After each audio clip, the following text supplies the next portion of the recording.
एक बार चक्रवर्ती सम्राट महाराज भर्तरी जी ने अपने मन को पढ़ा कि ये चाह क्या रहा है, तो मन में निकला एक सुंदर स्त्री का संयोग। चक्रवर्ती सम्राट थे, उन्होंने ऐलान कर दिया कि चक्रवर्ती सम्राट महाराज भर्तरी ब्याह करना चाहते हैं, लेकिन अपनी पसंद का। सुंदरियां एकत्रित हों और हम उसे चुनेंगे। तो चुना एक बहुत ही सर्वांग सुंदर, उनके मन को अच्छी लगने वाली, जिसका नाम पिंगला था, उसको चयन किया। और बहुत ही महान पुरुष थे, इसलिए कोई साधारण भोगी पुरुष तो थे नहीं। तो उन्होंने कहा मैं राजकर्म से इस्तीफा देता हूं और विक्रमादित्य मेरा छोटा भाई राजकर्म को देखेगा, मैं केवल भोग भोगूंगा, क्योंकि मेरा मन कह रहा है कि इसमें सुख है, तो मैं खोज करूंगा। एक अलग महल हो, तो चक्रवर्ती सम्राट थे, सारी व्यवस्था हो गई। राज कानून को विक्रमादित्य ने अपने हाथों में संभाल लिया। बहुत बड़े, वो भी बलशाली और बुद्धिशाली थे विक्रमादित्य जी। भर्तरी जी तो अनन्य थे केवल पिंगला के, लेकिन पिंगला को अच्छा नहीं लगता। वो सुंदरी थी, उसका मन था और कुछ। तो एक दिन वो महल की खिड़की से झांक रही थी, तो एक सर्वांग पुष्ट अश्वपाल जो घोड़ों की रक्षा करवाता था, वो सबका प्रधान था, उसको देखा, उसको जमा।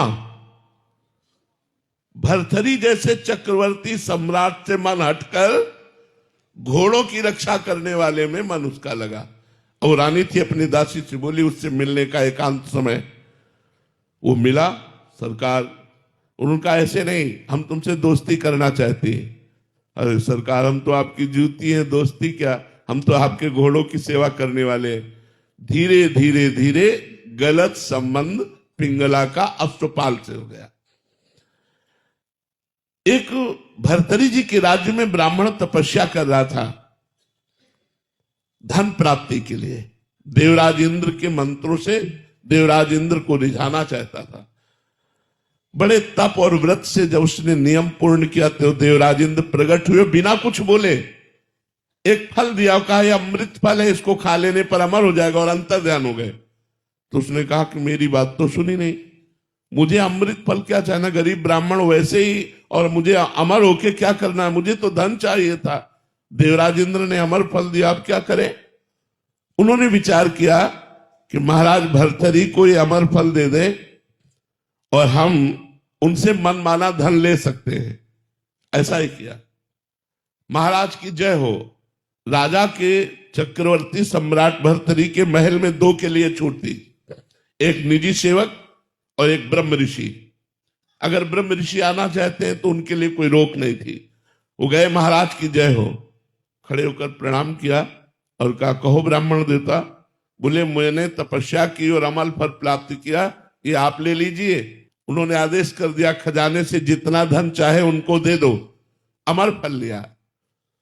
विचार किया भर्तरी जी ने कि मैं तो प्यार पिंगला से करता हूं, अमर फल पाकर क्या करूंगा। यदि पिंगला अमर हो जाए तो जब तक मैं जीवित रहूंगा मेरे सामने रहेगी। पिंगला को बुलाया और कहा मेरे राष्ट्र के ब्रह्म ऋषि ने तपस्या के द्वारा ये अमर फल प्राप्त किया, इसे आप स्वीकार कर लीजिए और खा लीजिए। उनका अमर फल तो स्नान आदि करके पवित्र अवस्था में पाया जाता, मैं पालूंगी, आप निश्चिंत रहिए। उसने विचार किया कि मैं अमर फल खा करके क्या करूंगी, अगर मेरा दोस्त अश्वपाल अमर हो जाए तो मुझे। उसने अश्वपाल को अमर फल दे दिया। अश्वपाल का राजा के दरबार में नृत्यांगना जो नवयुवती वैश्या थी उससे भी संपर्क था। उसने सोचा अगर वो वैश्या अमर हो जाए तो मेरा जीवन सफल हो जाए। उसने अपनी प्रेमिका वैश्या को दे दिया।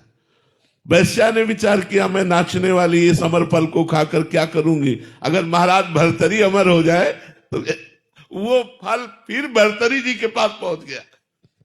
वैश्या ने जाकर जय हो सरकार, वो निजी सेवकों में थी, ये अमर फल लीजिए। भर्तरी जी ने सुना अमर फल, वैश्या राष्ट्र का ब्रह्म ऋषि बोल रहा है, वो तो समझ में आया। वैश्या से कहा सत्य बोलना, नहीं मृत्यु दंड दूंगा। ये अमर फल तुझे कहां से प्राप्त हुआ? बोले महाराज अश्वपाल से। चलो एकांत हो, जब मैं बुलाऊं तब आना। भर्तृहरि जी ने कहा मैं कल दरबार में पेश हो रहा हूं। दरबार में पेश हुए, अश्वपाल को बुलाया, अगर सत्य बोलेगा तो तुझे माफ कर दूंगा, बोल तुझे ये अमर फल कहां से मिला? तो उनका महारानी पिंगला ने दिया। पिंगला से कहा कि मुझ चक्रवर्ती सम्राट से तुझे तृप्ति नहीं, अय अश्वपाल तुझे पिंगला से तृप्ति नहीं, तू वैश्या से। धिक्कार है इस काम को और इस मन को। और अपना सम्राट पद वहीं इस्तीफा दिया और घोर वैरागी बनकर के भजन किया और भर्तृहरि शतक की रचना की, जो बड़े बड़े वैरागी जन पढ़ करके वैराग्य धारण करते हैं। तो ये मन हमारा सोना चांदी रुपया पैसा घर मकान स्त्री पुरुष इनसे तृप्त होने वाला नहीं। जब तक भगवान नहीं मिलेंगे तब तक हमें शांति नहीं मिलेगी, तब तक हमारा मन तृप्त नहीं होगा, तब तक हमारी इच्छाएं हमको रौंदती रहेंगी, कभी ये इच्छा कभी ये इच्छा कभी ये इच्छा। आप जब अपने से बड़े को देखेंगे तो आपके हृदय में जलन हो जाएगी, लगेगा मुझे ऐसा होना चाहिए। जब आप वैसा हो जाएंगे तो आपको और बड़ा दिखाई देगा, माया आपके सामने पेश करती जाएगी। तृप्ति कभी नहीं होगी, तृप्ति होगी भगवान की प्राप्ति से। तब लगी कुशल न जीव कहूं, सपने हूं मन विश्राम, जब लगी भजत न राम कहूं, शोक धाम तज काम। जब तक भगवान का भजन नहीं होगा तब तक तृप्ति नहीं हो सकती।